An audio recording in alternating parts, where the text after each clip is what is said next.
Do you know what the famous saying Achilles heel means and where it comes from? The Achilles heel is a way to refer to that weakness a person, a project, or a strategy has. No matter how strong or indestructible something seems, there is always a vulnerable part. Everyone has their Achilles heel. This saying comes from Greek mythology, a story where gods, heroes, and fate intertwine. Who was Achilles? Achilles was a Greek demigod, son of a mortal king and a sea goddess.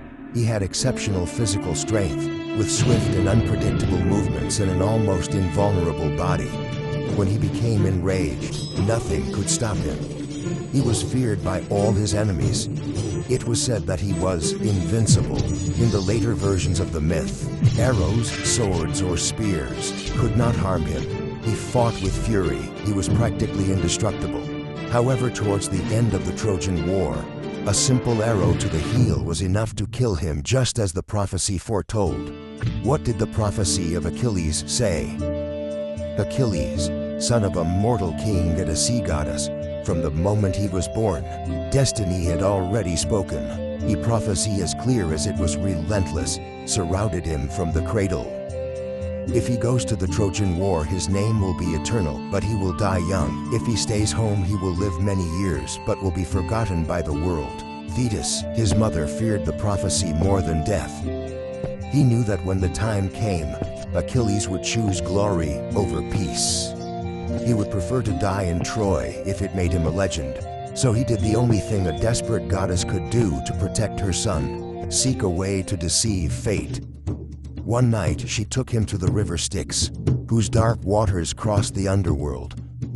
It was said that whoever immersed themselves in them became invulnerable, indestructible. Thus Achilles, the demigod, became practically invincible. But if he was indestructible, how did he die? During one of the last battles of the Trojan War, Achilles returned to the battlefield. From the walls, Paris, the Trojan prince, watched him with a bow in hand and an arrow Paris shot. And it was the god Apollo who guided the arrow, directing it straight to Achilles' only vulnerable point, his heel. Achilles was struck right in his heel and fell. He did not scream. He just looked at the horizon and understood that destiny, the prophecy, was being fulfilled. He knew he would die and that his name would live on forever. Why was the heel his only weakness? As we saw when Achilles was a child, his mother took him to the river Styx to protect him from the prophecy. She wanted her son to be indestructible. Thetis submerged her son in the waters of the river, but held him firmly by the heel. That small heel never touched the water and remained outside the river's protective power.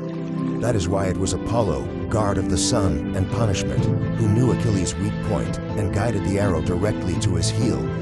Thus his destiny was fulfilled, his death sealed by a single weakness, Achilles' heel.